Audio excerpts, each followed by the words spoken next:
Guys, Jomak here. And for today, pag-uusapan natin kung kikita ka ba sa isang maliit na mining rig operation or crypto mining operation. If hindi ka man kikita, gaano kalaki or gaano kaliit yung malulugi mo when operating a small crypto mining farm. So let's go ahead and start, guys.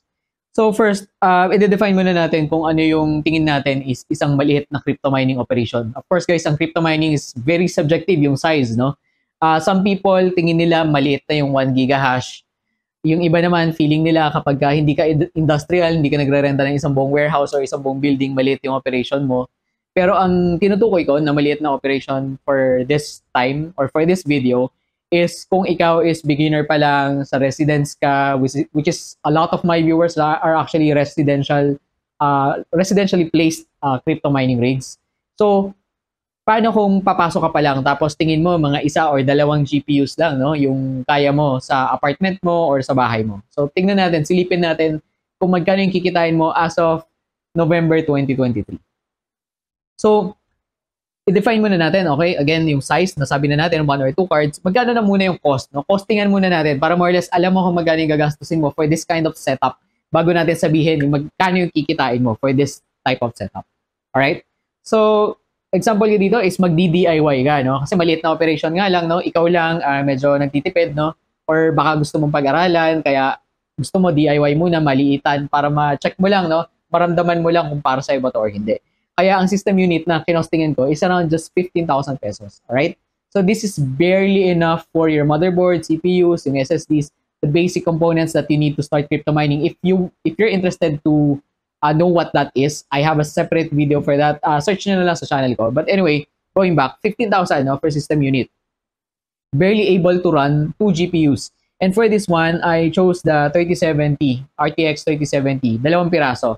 Ang costing ko is around 12,500 per piece. So that's roughly 25,000. So again, that's 15,000 for the system unit and 25,000 for the GPUs. Jomak, akala ko isang set 30,000 or 20,000 or 25, 35,000. No, guys. Alright? Yun yung kadalasan na misconception when people are looking for the cost of the mining rigs. Okay? Yung system unit na sinasabi natin is basically just a computer.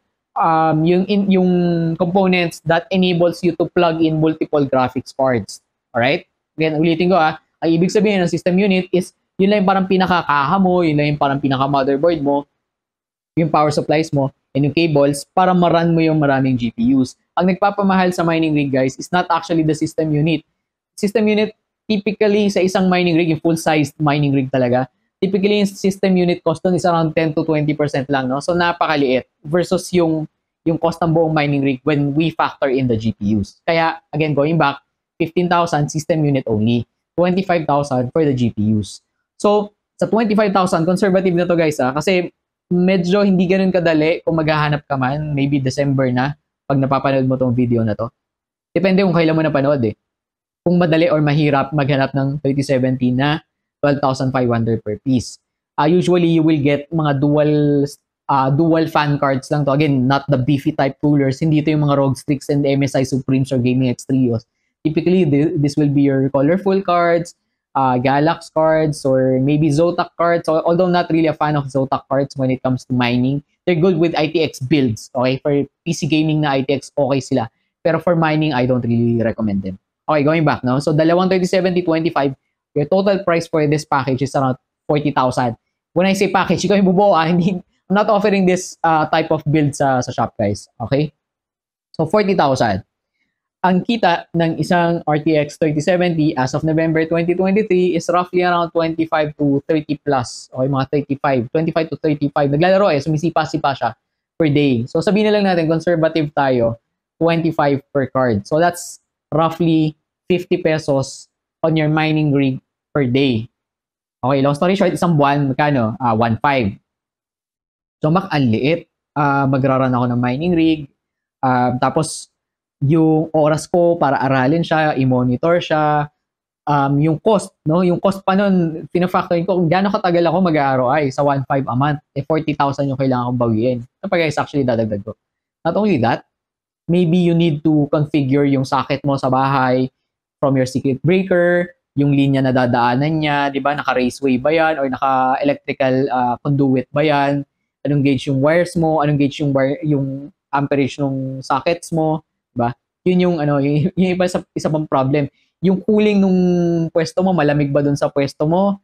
May electric fan ba dyan? May exhaust fan ba dyan? Maluwag ba dyan? Baka mamaya masikip yung bahay mo or yung facility mo, mainit kung may iba man nakatira doon sa lugar na yon. So, yun ba yung mga, kumbaga, again, hindi pa natin kinostingan yun. Kinostingan lang natin yung mining rig versus yung kita. So, dito na tayo sa power cost, which is a lot of us yun na may inaabangan talaga natin eh. Kasi para masabi mo na kumita ka talaga sa crypto mining, your your output of cryptocurrency coins should be more than your power cost or your cost to run the GPUs or the mining rig.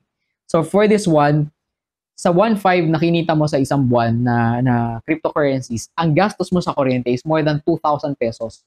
And yes, tama ka ng pagkakarinig, alright? More than 2,000 pesos because as of November 2023, if you're spending 100 pesos on power cost, your yield for the crypto, again, this is medyo estimate lang siya. Hindi siya exact number kasi this varies from day to day, from coin to coin, no? From yung volatility ng market. Sobrang hirap talaga i-predict. Pero again, you like these types of videos, ang daming curious talaga sa kitaan. So, pinapakita ko yung snapshot niya as of November 2023. Ganito kalaki yung malulugi mo. So again, every 100 pesos ng kuryente, 65 pesos or 65% lang yung na-generate nyo ng crypto. Kaya naman, so in short, talo, no? Kaya naman, sa 1,500 pesos mo na yield, not only nangapital ka ng 40,000 para sa mining rig mo, yung structure mo, no? Structure cost mo, tapos, ang power cost mo is 2,000 pa. So, may get. So, lugi, no? So, you're operating at a loss. And yes, actually, kung tatanungin mo ko diretsahan, if you will mine at a loss as of November 2023, yes. So, that's the end of the video. Hindi ka kikita, no? Of course, hindi, guys. So, may takeaway for this one. And ito yung explanation ko for this. Ang takeaway ko is, for small setup, you have to consider lahat ng effort mo, ng oras mo, ng trial and error mo. Hindi siya profitable. And if in case maging profitable, hindi rin siya ganun kalaki. Ibig sabihin, hindi ganun kalaki. Imagine kung magtatrabaho ka, no? Or kung may business ka, tapos idadagdag mo to sa mga iisipin mo, i-monitor mo, ipapabantay mo sa anak mo, sa asawa mo, sa pinsan mo, sa caretaker mo, or what. Hindi ka mag-make money on this. And even scale mo ng konti, you will not make money from it. Ang goal mo sa small setup, sa DIY, is just to learn the basics of crypto mining. So, hindi mo goal at this point ang kumita. Joma, bakit pa ako papasok? Actually, yun yung tanong ko rin sa'yo. Bakit mo nga gusto pumasok? And a lot of you guys, I tell straight up, kung ganito lang din, wag nang pumasok, lalo na kung wala kang alam sa PC, limited yung finances mo, di ba? Dapat yun muna, at the very least, ayusin mo muna bago ka mag-invest, no, sa crypto mining. Kumbaga, you fix all the basics muna sa finances mo bago ka magkaroon ng extra, which is yun yung kaya mo nang i-invest sa more volatile assets, okay? When I say I'm into crypto mining, I'm into holding for the long haul, this is coming from someone na nakapagtabi na. Kumbaga, meron na ako natabi na. I'm comfortable with that naman.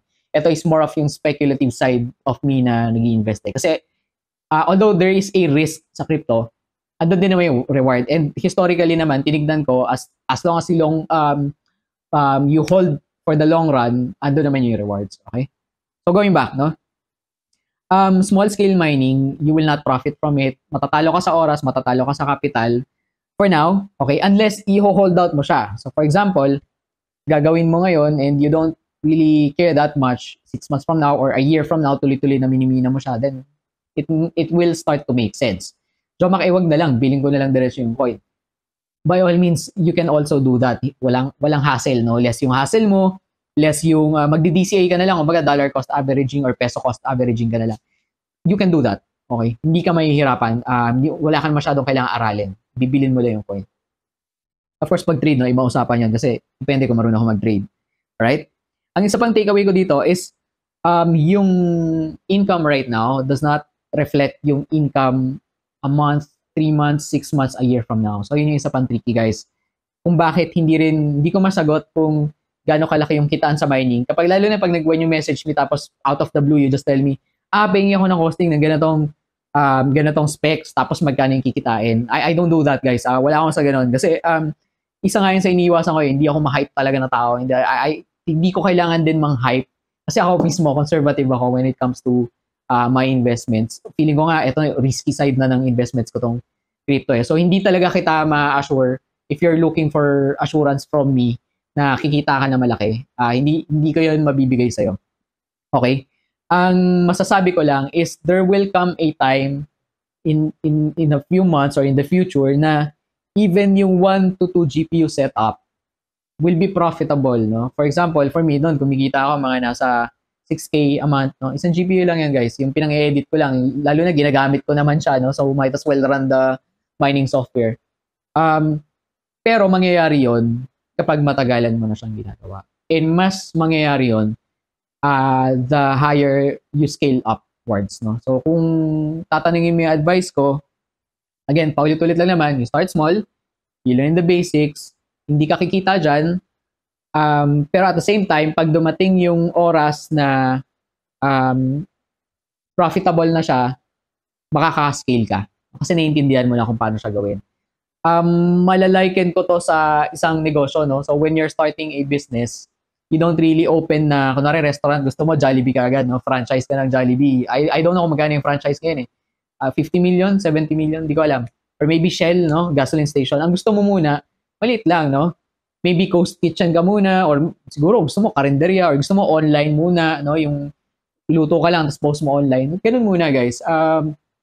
One of the worst mistakes that you can make is mag-invest ka ng sobrang laki na pera, na assets, lalo na kung pera ng ibang tao yan, or ipinangutang mo yan, niloan mo yan, sa isang asset na kasing complicated ng crypto. Tapos, ikaw mismo, hindi mo pa nga siya naiintindihan. So, yun lang naman yung advice ko. But on the other end of the spectrum, if you're not really into, if you're watching this, no, tapos yung plan mo is hindi naman small scale talaga and you have extra, you're in it for the long haul, meron ka facilities na nire-ready mo na, no? For example, ako nire-ready ko yung facility ko dito sa Caloocan. Eventually, gusto ko pasukin pati yung solar so I can save up for power cost. Yung ba isa, no? Kinumpute ko na rin, and i-discuss ko yung breakdown ko yung advantages. Magkano ba yung difference sa kitaan kung magmimina ako Meralco versus naka-solar power ako. So again, kung if you have those types of assets, no, na kaya mong i-deploy and kaya mo mag-taste sa matagal, then I think you should look into crypto mining rigs. Alright? So that ends the video, guys. Salamat sa panonood. Again, for the next episode, actually sinulat ko na yung mga outline. Yung next natin is magkano ang magagastos. Tapos na to. Kita sa mining rig operation. Ito yung video na yan. GPU versus ASIC, no? Kasi marami nagtatanong sa akin kung tama na ba yung oras para bumili ng Bitcoin mining ASIC yan. So pag-uusapan natin yan. And yung halving ng Bitcoin sa 2024. So yun pa lang, I will add on more episodes. I will write more episodes as we go. Salamat sa panonood, guys, and I'll see you on the next one.